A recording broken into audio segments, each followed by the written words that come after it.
What's happening? What's happening? What's happening? Of course, you know it's your boy B-High Radio shouting, stepping in the building. I got my sister in this thing. I'm talking about an entrepreneur, a businesswoman. I mean, a digital specialist as well. I'm talking about the CEO, founder, and owner of the Mezzo Agency. My sister, Tami LaTrell. What's good with it, sis?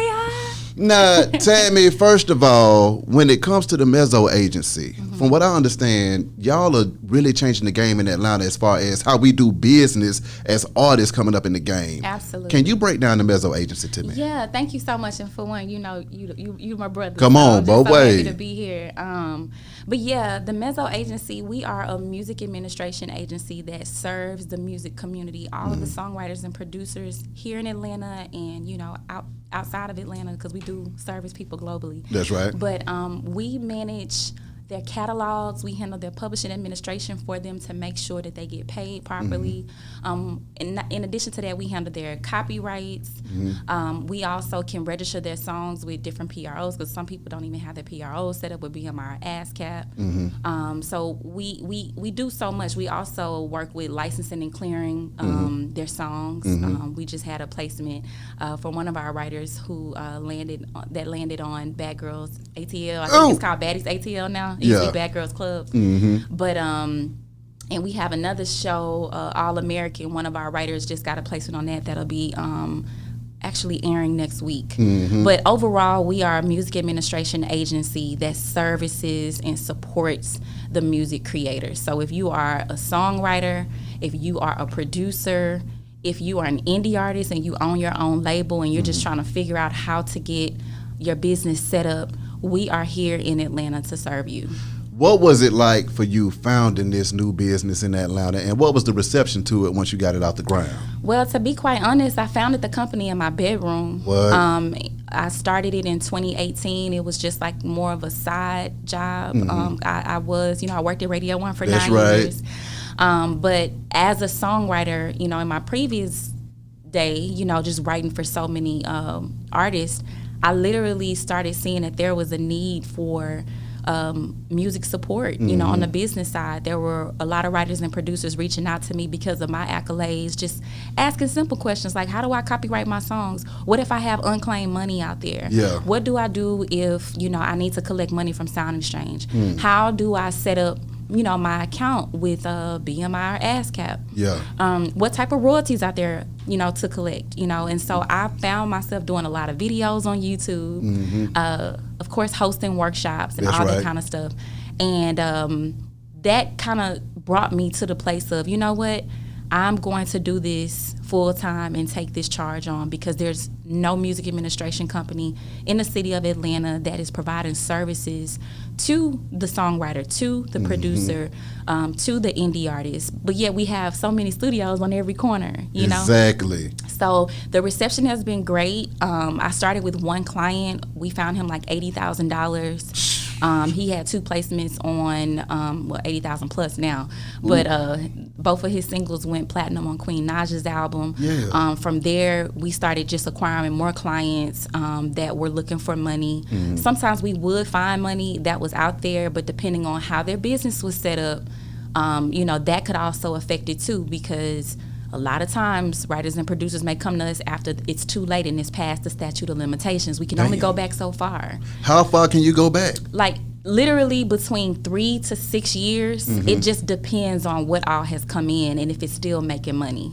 And it's just kind of hard to gauge, because you could have a hit record that was doing well in the late 2000s.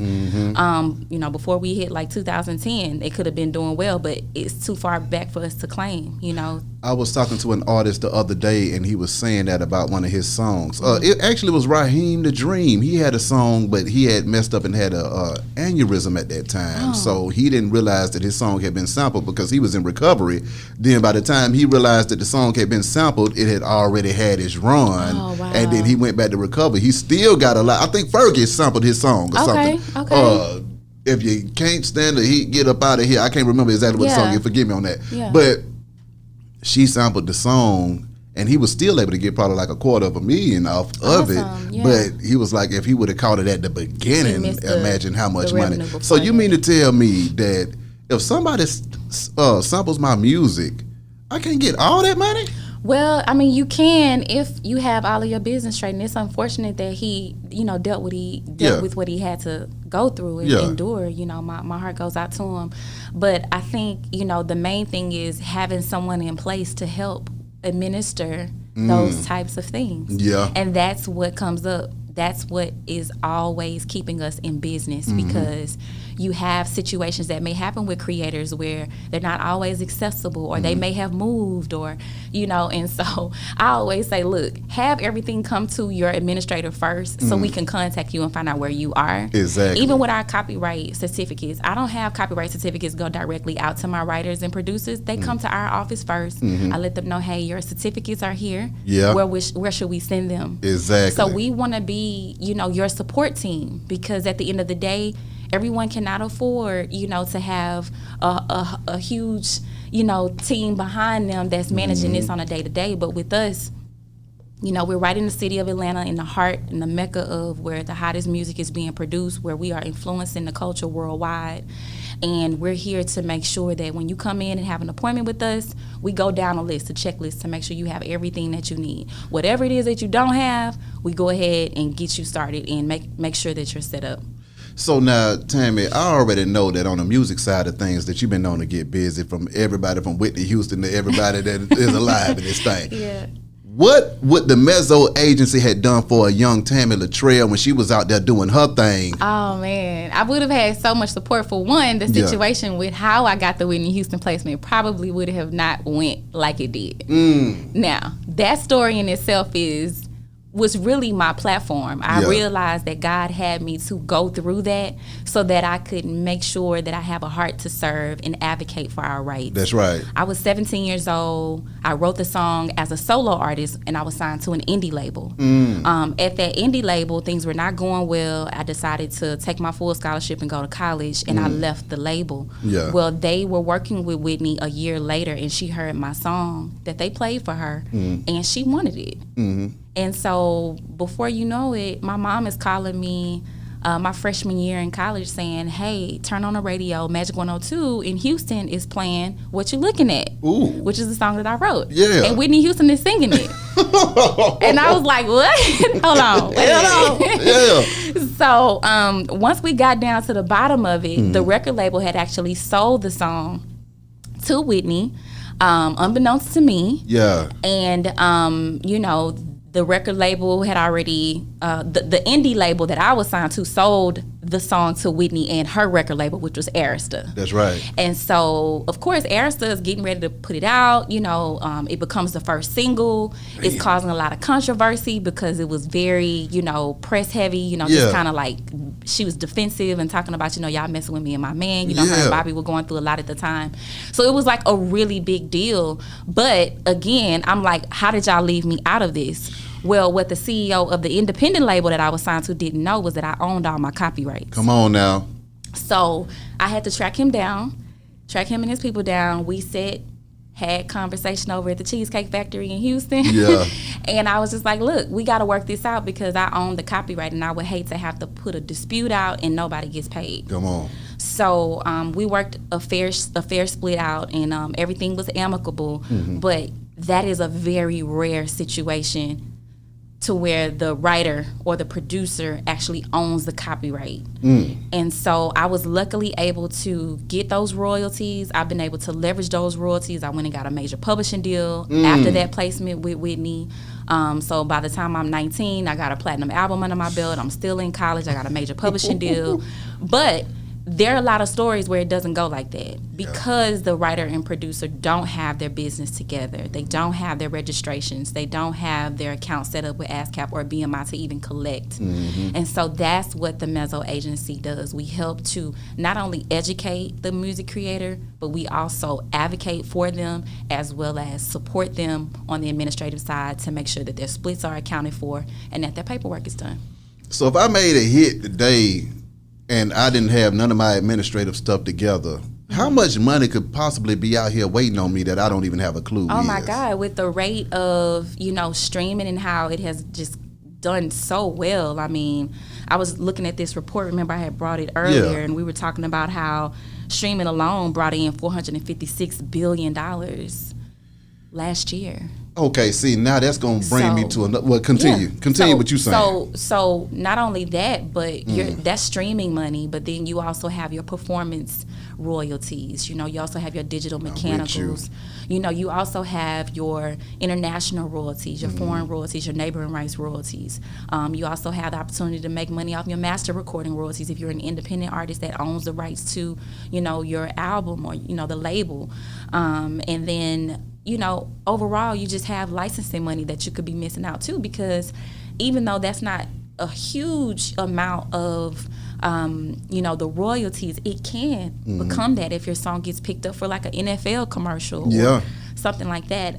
But just not having the paperwork together, not having your accounts, your songs registered properly, and not having yourself in a position to be able to collect, it definitely affects how much you would be able to see any of that revenue. When we talk about streaming and revenue, how real is that money? Because see, this is the thing that I'm having a hard time getting people to understand, that this digital money that you don't see from the brick and mortar is floating around here. You need to cash your net and go out there and get some of that damn money. Yeah, so there is this dreadful place called the black box. Ooh. And the black box is where unclaimed royalties sit. And they will sit there until they're claimed. And so that's what our company has done. We've grown and alone have, over the last year, brought in almost $300,000 in royalties that were unclaimed for our writers and producers. And that's a very small number, but our company has only been in business for 2.5 years. Yeah. But that's pretty good. For those artists and writers, I think they were pretty happy to see that. Oh, yeah. Oh, they were definitely happy. And we have way more coming, this coming year. We've done a lot to help advance our technology and be able to eliminate our third parties and collect directly to increase our bottom line. So that money is there. But if you do not claim it, it stays in that black box. And then guess what? It gets distributed to all of the publishing companies as well as the major artists at those labels, like your Drakes, your Taylor Swifts. So you don't even get your money back; it just disappears. It disappears. Oh my God! So now that also lets me know how imperative it is for folks to be a part of the Mezzo Agency, because time is of the essence. Absolutely, time is of the essence. We work in a very, very lax industry where people just don't want to have real uncomfortable conversations about business. Come on. And I do not take that lightly. I take it very important, because at the end of the day, as a songwriter, as a producer, we are the most valuable in the industry. I don't care what anybody says. Exactly. I don't care how many songs you have at the top of the charts. If you did not write the song, you would not have the song if it wasn't for the songwriter or the producer who wrote the lyrics or wrote the music. If you do not have a songwriter or a producer, you don't have a song. That's right. The record label has nothing to promote. The marketing company has nothing to create a campaign about. It starts at the song, which is the very genesis of creation. Exactly. I think it's also bleeding over into other industries as well, because creatives used to be just in the music area, but now you got them in content creation and everything else. And when I think about the streaming of it all, so collecting those royalties, what is it like trying to collect different royalties from Spotify, YouTube, Pandora, and everything else? How do you aggregate all of that into one account? Well, yeah, so let's just talk about what you said with Spotify versus Pandora. So a lot of people don't know, but those are two different types of streaming. One is called interactive streaming, and another is called non-interactive streaming. Okay. Spotify would be considered what you would call interactive streaming, because we can log on to Spotify, we can choose the songs that we want to listen to, we can actually create our own playlist. I can share a playlist with you, you can share one with me, we can collaborate. Whereas with Pandora is curated. So it's similar to a radio station where you just turn it on, choose your channel, and then set it and forget it, right?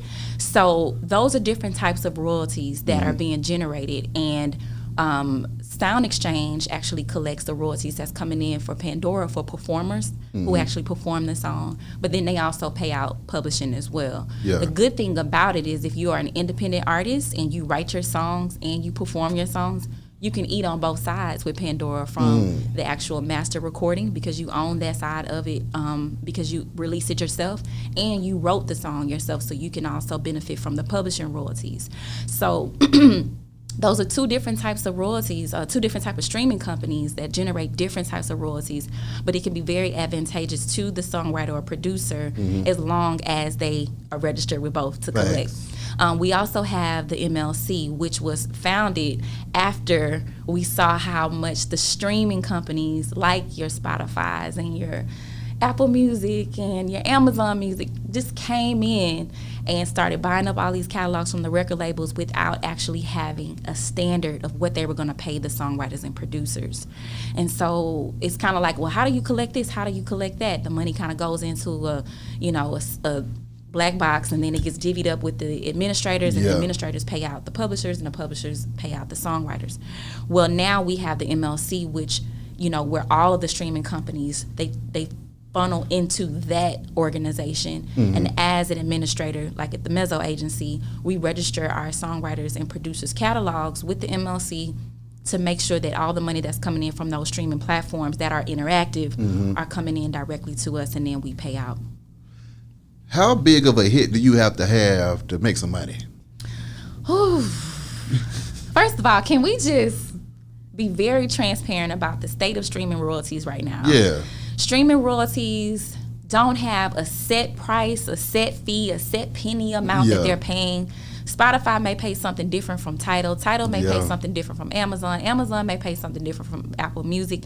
If you guys will go to my page at Tami LaTrell on Instagram, I have in the music tips highlights, you can see a chart of what they're currently paying out, and it's all different. So what that means is it's really hard to gauge exactly. Everything that we do when we're looking for unclaimed royalties are really estimates that we make based on how much you own, how much percentage of the song that you own, and then how much of that was actually sold and generated. And then, of course, we do a formula to just make sure that it matches closely as possible. Depending on how long the money has been sitting there would determine how much we actually can collect for you. But I will say that has been an issue, and luckily with the passing of the Music Modernization Act, which I also rallied against as a part of being a district advocate with the Recording Academy Atlanta chapter, we were working on the front line, networking and lobbying with congressmen, especially the late Congressman John Lewis. We actually met with him on several occasions to get this law passed.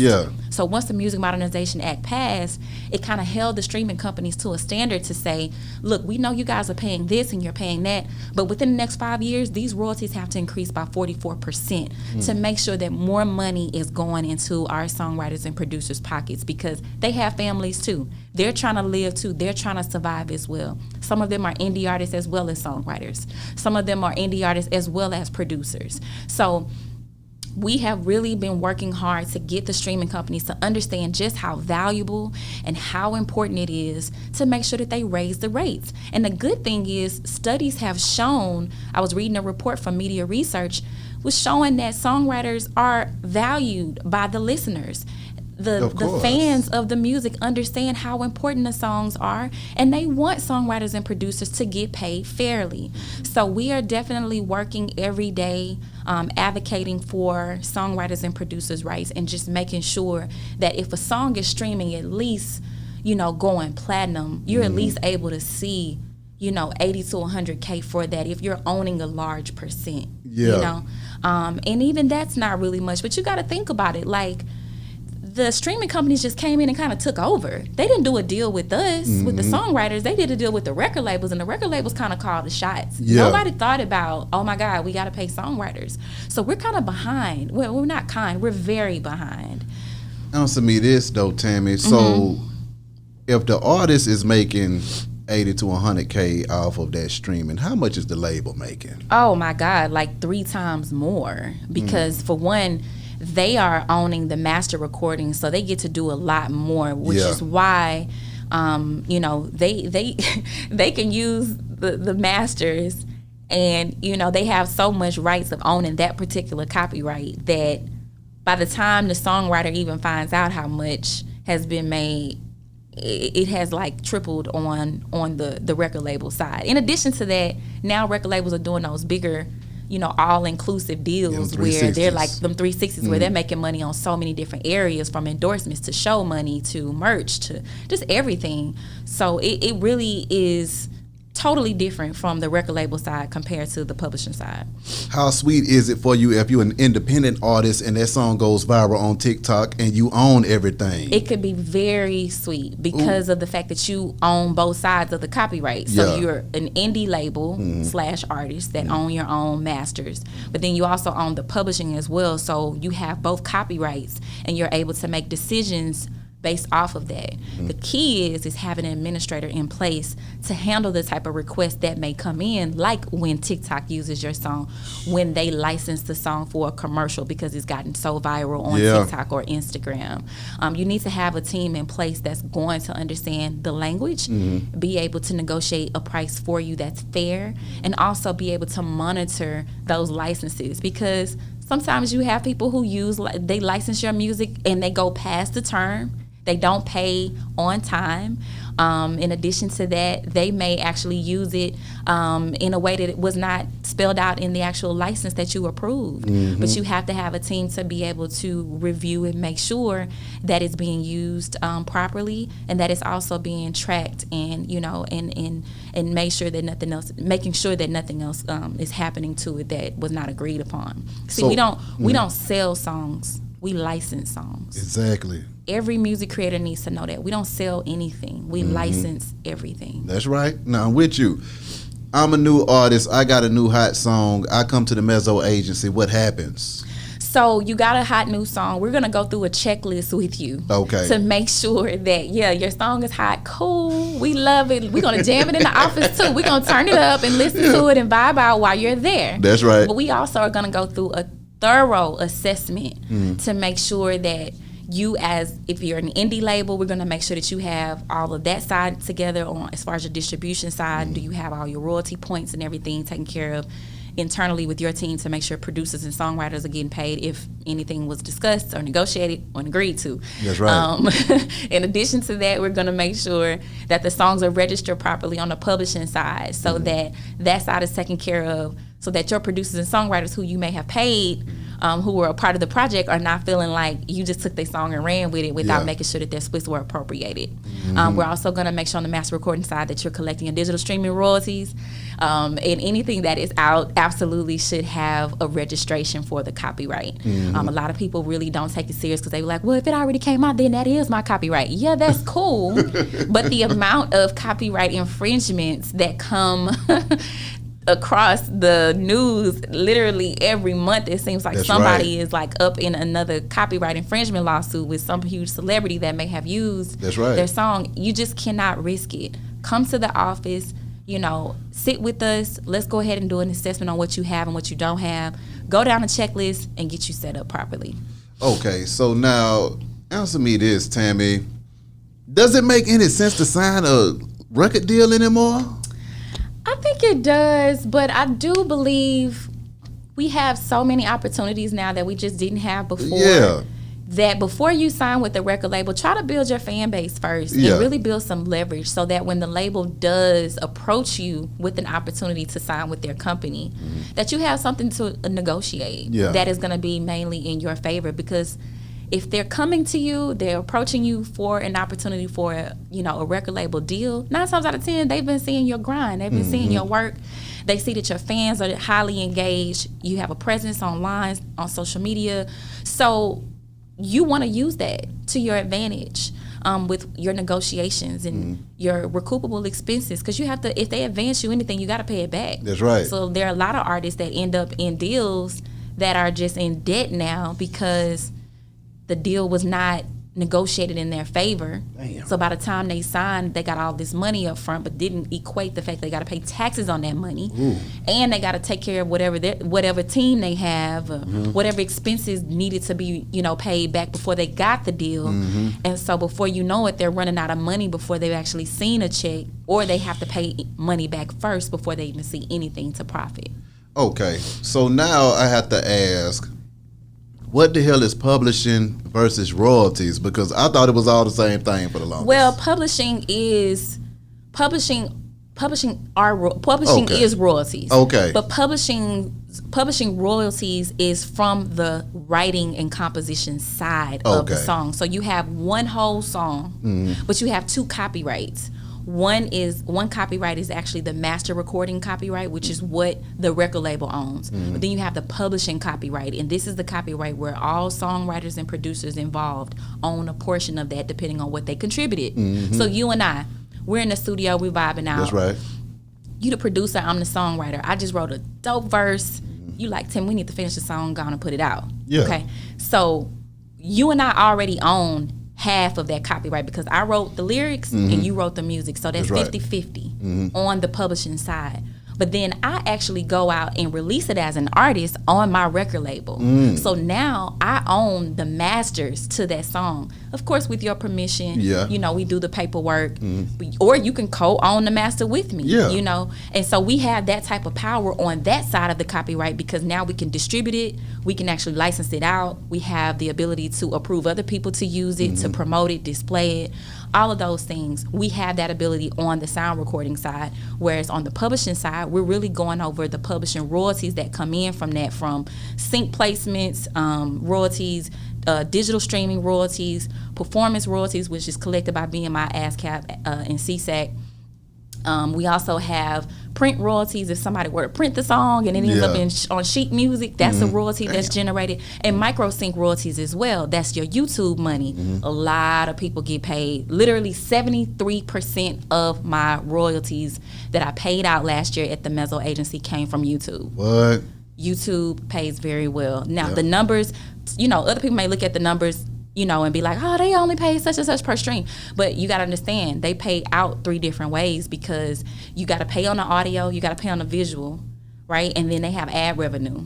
A lot of people don't know about that. So they getting the ad revenue and then they getting the licensing as money. long as you have everything set up properly, you can collect 3 ways from YouTube. And so the Mezzo has a direct relationship with YouTube now. I have my own portal to where we literally, my team goes in and we can upload the songs. We can file all of the content ID, copyright infringement, you know, cases and stuff. That's you know, hard. Anytime somebody else is using your work and it has not been approved and we don't show a license for it, we can file a dispute on it and we can instantly take the song down. Exactly. So, but you know, at the end of the day, all of those different royalties that I just mentioned are on the publishing side, whereas on the master side, we can receive royalties on the mechanical side, you know, from actually distributing it out.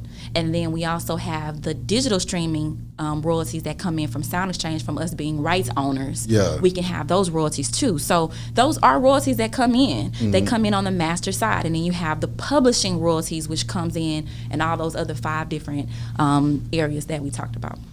Understanding these splits, Tami, you know, we were just talking about us jamming. The 50-50. You see what I'm saying? How do you get people to understand the importance of handling that split while you in the studio before the song hit the radio? Man, I have been talking about this so long that I'm hoping that it becomes normalized. That it is okay to have a discussion and have your business together and also bring it up at the end of the session. I know it's uncomfortable. I know that, you know, everybody's vibing out and feeling good and just really excited about the creative work. You come here messing up the mood. But then, you know, y'all disappear and go your separate ways, and some people never even see. Who gonna take care of this baby? Exactly. So now the producer and the artist, or the producer and the songwriter, they didn't went their separate ways, but they got a copy of the song. Nobody actually got the session files. Oh my God. So then maybe the producer has the session files. He's the only one that has session files. And then he works with the manager, who then plugs him with another artist who wants the song. But now that artist wants to rewrite a part on the song. So instead of it being 50-50 now between you and I, because you and I were the original producers and songwriter, now it becomes where I have to give up a percentage of mine because that artist now wants to rewrite a portion. Not mad at it, but the producer failed to let the songwriter know that this song has like morphed into a whole nother situation. And so now, because we didn't talk about the splits, the song ends up coming out and everybody is running all over the place trying to figure out who has this, who has that, who, I don't have your splits. Do you have that contact information? No, I was calling them, their number changed. And I looked them up online and it looked like their BMI account is not even up there. Maybe they were ASCAP. Man, I don't even find them on ASCAP. So now you dealing with a situation where the song is out because the record label has the right to release the song as long as it's been signed off. But the actual business hasn't been done on the publishing side. And those projects, as far as payouts and royalties, get delayed because of this, because there was one conversation that needed to be had. And so that's what we're trying to avoid. You guys can come to our office. We're located at 1425 Ellsworth Industrial. Please call us, book an appointment, go to mezzoagency.com. Our number's there, or you can Google us. Our number's there. Book an appointment to come down and meet with us. We will walk you through the process. In addition to that, we have free split sheets. There are plenty of apps that you can use and download, like Splits and, you know, all kinds of stuff. I think they have where you can download an app to, like, document your splits. But regardless, you need to know what a split sheet is if you don't know. And you can watch a video on my YouTube channel and learn about a split sheet, or you can just come down and have us explain it to you. And then I want to give a special shout out to the managers and the A&Rs that are on top of their business. The assistants that are on top of their business, working with their artists and their songwriters and producers to make sure that those documents are the songs are documented, and that the business is taken care of while they're at the studio. Because sometimes, you know, the producer to be in their element and the songwriter is in their element, and they don't necessarily want to talk about the business, and some of them don't even know their IPI number, which is the most important number, because it's how we appropriate where your splits go. Exactly. And I usually have to chase people down to get that information, or I have to, you know, have one of my assistants or admins to call around, you know, from this producer to get this producer's information, you know, because nobody documented that information. And so the ones that are doing it, documenting it, getting all the names and the splits and stuff together while they're in the studio, or, you know, along the process while the album is being done, thank you. I appreciate you. But the ones who are not,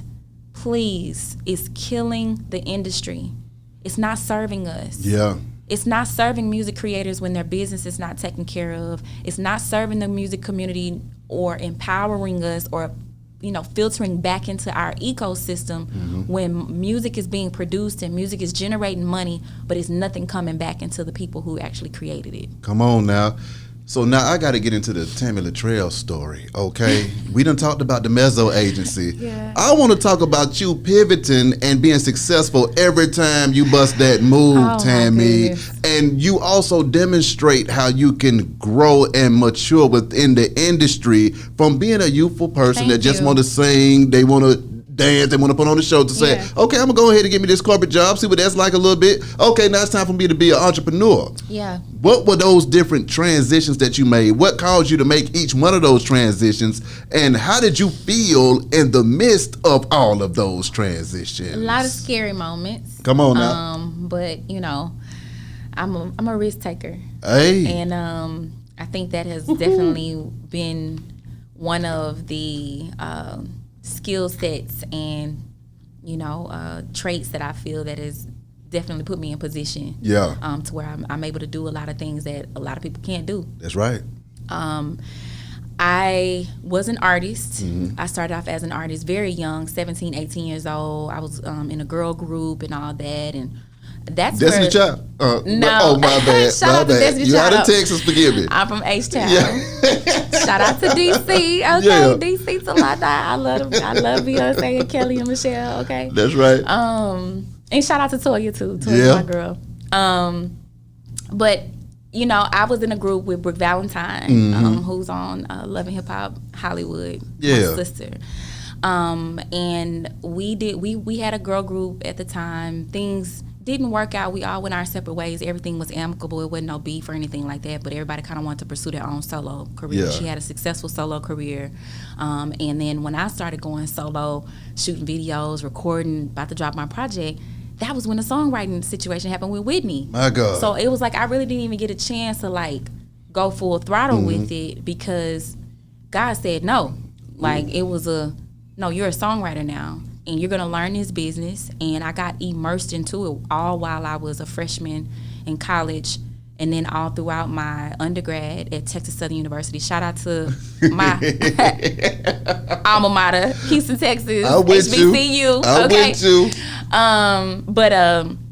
But yeah, all while I was at TSU, my professors, they supported my career. The career center, I had like a little job there. They supported everything that I was doing because I traveled a lot. I was literally in class, and I would be leaving, headed to the airport, going to LA to go write at a session. Ooh. Then we would have music conferences where we would, Big John would actually have us in a room with all the record label executives, and we would sit there and meet with them, and they would be like, look, these are the artists that we have. We need songs from y'all. And it was like 90 of us in one room, and so we would have those type of events once a year. But in between that time, we're working in the studios. Like, I'm talking about, they had us on schedule. They're flying us out. That's why I ended up moving to Atlanta in 2006, because EMI had an office here. Yeah. And Mike Jackson, who's our rep at the time, he's now over at Sony Music Pub back with Big John. He would book my sessions for me and just have me meeting with all these different producers and songwriters and building relationship and building catalog. And then, of course, we would turn the songs in, they would shop them, and then we get them placed. And so from there, from the Whitney Houston situation, I got a placement on Keisha Cole's album, Just Like You. That went platinum as well, called Falling Out. I wrote that record. Okay. And then I went on to write for Monica. Shout out to Monica. I did a song, me and Fat Boy did a song called Anchor, me and Fat Boy, Atazio. And I also wrote for SWV when they had their comeback. Ooh. And they had their reality show. That was huge for me because I grew up on SWV, so it was just like, oh snap, it's going down. Okay, and y'all want another song too? So I ended up doing 2 songs for them, and then I actually got a country placement too with this group called Love and Theft, and they are based out of Nashville, and we wrote the song back in at a writing session that the publishing company put on for us. We wrote the song back in 2012 maybe, and it ended up coming out years later. Crazy. And so that was my life pretty much. And then when the industry started changing around 2008, 2009, it was right around the recession time. Yeah.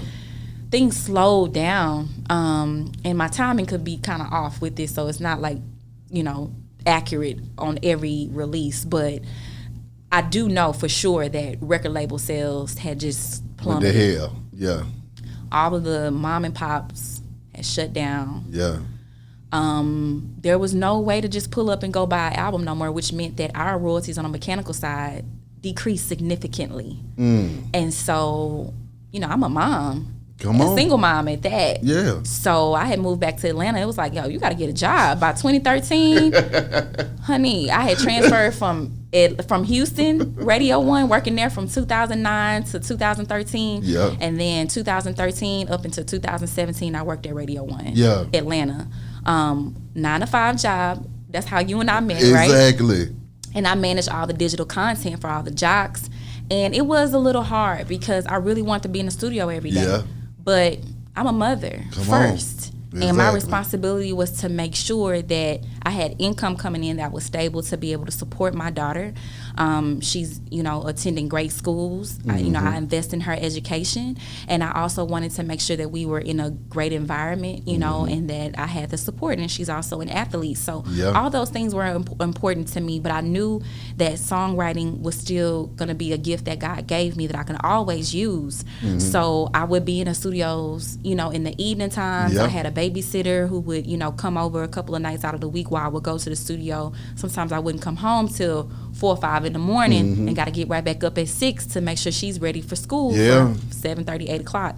So I just had to do what I had to do. There was a very rough period for me just transitioning, being newly single, mother, divorced, just trying to figure it all out.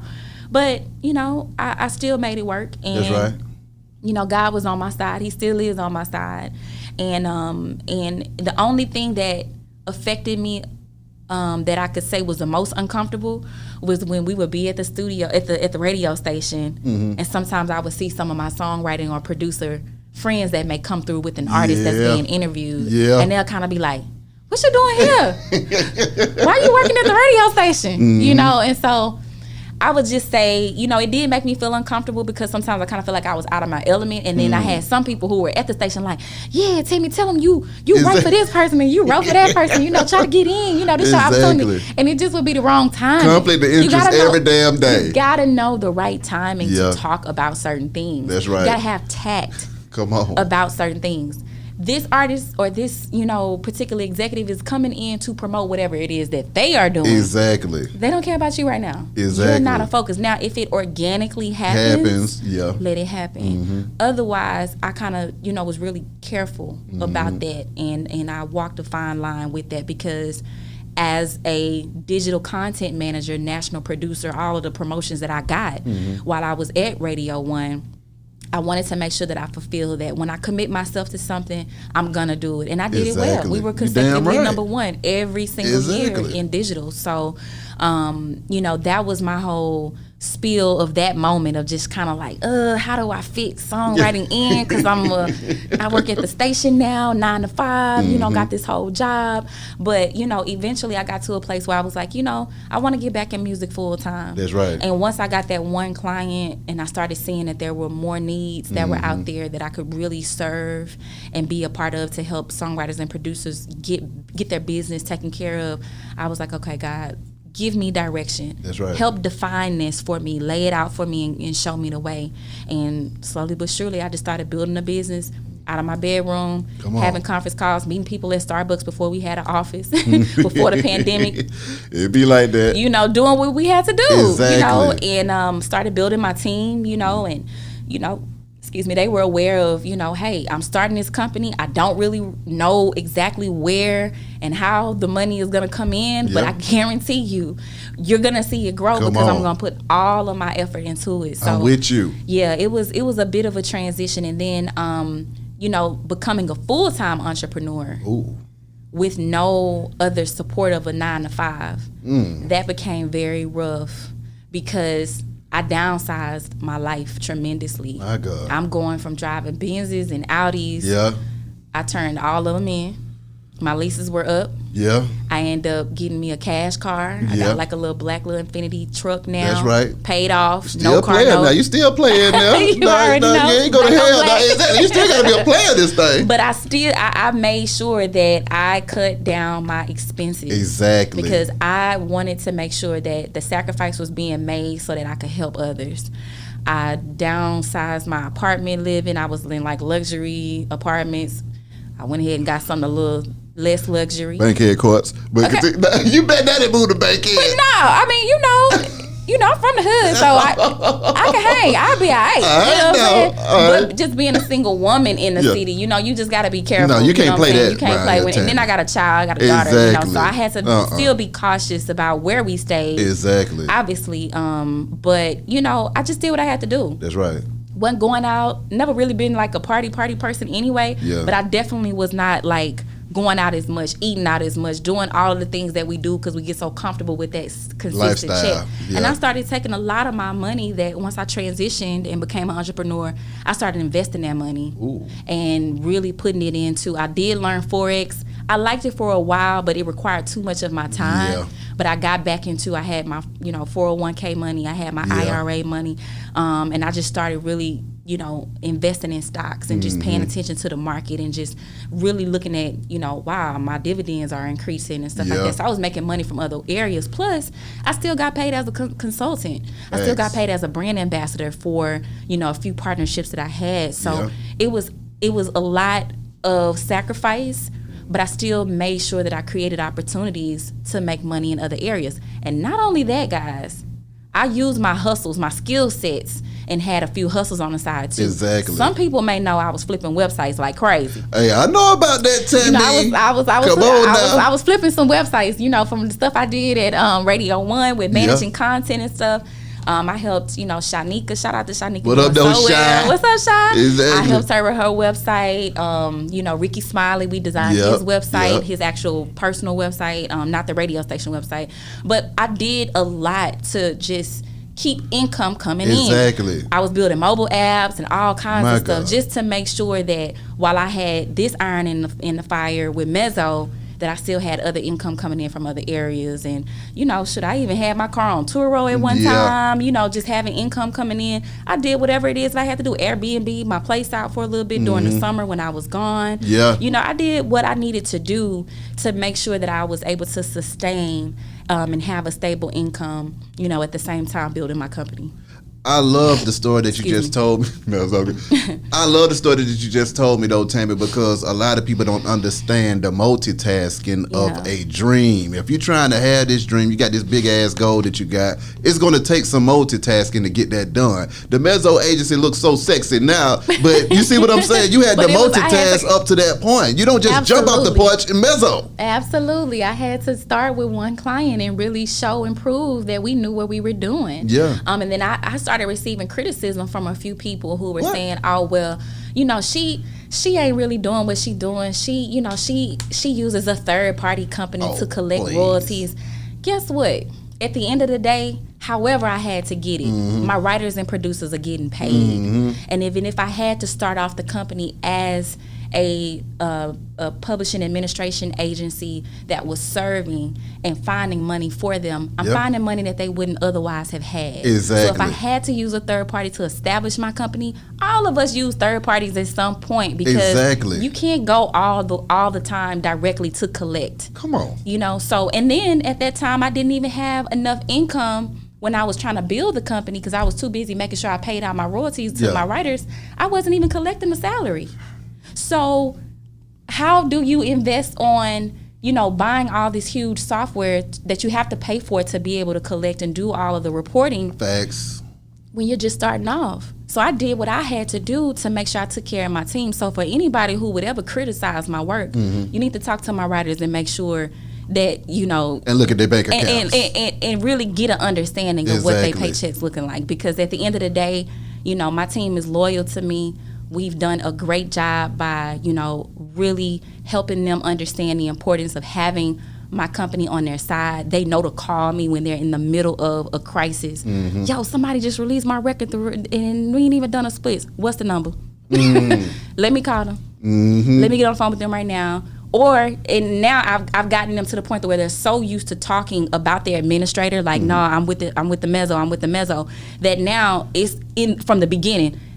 Hey, I'm coming to the studio, but I'm just introducing y'all. This is my administrator, Tami LaTrell. This is the Mezzo Agency. They're going to be handling all of my business. So that after we leave out this studio and this song get released, it ain't no problems on how the songs are being registered. So, you know, we just try to, at the end of the day, be a resource. I don't really get into like all of the spectating and stuff, because there's a lot of people out there who all of a sudden want to do publishing, all of a sudden want to be an executive. But, you know, at the end of the day, I got 20 years in this business. And I started off as a creative first. Come on. As a creative, I can speak a whole nother language that a person who just work a 9-to-5, you know, you can't relate on a creative level like I can with my writers and producers. This is what I was born to do. This is my calling. That's right. And at the end of the day, it is what it is. And now I was able to get the software. Exactly. So all of the third parties and stuff that I was working with, we've increased our bottom line significantly. Come on. Because I was able to eliminate majority of them. But we still, you know, we have to use sub-publishers in different countries when you're collecting globally. We have sub-publishers in Africa. We have sub-publishers in Germany, all the Czechoslovakia, all those different little countries. We have to collect from them. We have sub-publishers in Australia. We got sub-publisher in Europe. I mean, but those are global relationships that I had to establish. That's right. To make sure that when these songs are being put out, that they are being filed, registered, and being collected, and the money is coming back to the U.S. That's right. So we've done a great job with allowing things to grow, and, you know, not just, you know, rushing to do something just to go get the money. It really is about an organic growth, and God has been on my side every step of the way. And, you know, at the end of the day, this is what we do. We empower, we educate, advocate, and we support the music creator. And if you're not doing that, then I don't know what else you're doing, because you wasting a lot of songwriters and producers' time. That's right. Stop taking people publishing without paying them. Stop putting out music without making sure that the splits are appropriated properly. Managers, stop taking publishing from your songwriters and producers if you had nothing to do with the song, unless it was otherwise agreed to, because you holding up the process of the songs coming out. You know, and I get it. The music industry is in shambles right now, so everybody is trying to make money however they can. But be realistic and take care of the people who are in those studios day in and day out, creating and trying to make a living for their families. That's all we're trying to do. That's all we trying to do. Those are the facts. Tami, how can these folks contact you? Yeah, man. I just had a little Yeah, there. You had to get it off your chest. I'm with you. I had them all the time off my chest, man. Yeah. Because I've been working so hard, and I really lay low. I don't really just be doing as much talking, but you know, sometimes you gotta let these folks know. I really just wanted to make sure, you know, people understand, like, this is my calling. Yeah. You know what I'm saying? And I do it, you know, passionately. You know, it's not work to me. You know what I'm saying? But yeah.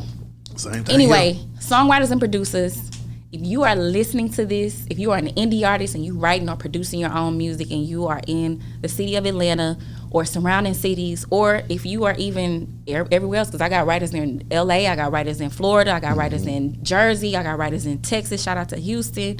But if you are writing, producing, creating music and you do not have your business together, you're not registered with the PRO, you're not registered to collect from Sound Exchange, you're not registered with all of the other third-party sub-publishers, you know, you don't have an admin that's collecting on your behalf, you haven't copywritten any of your work, please book an appointment.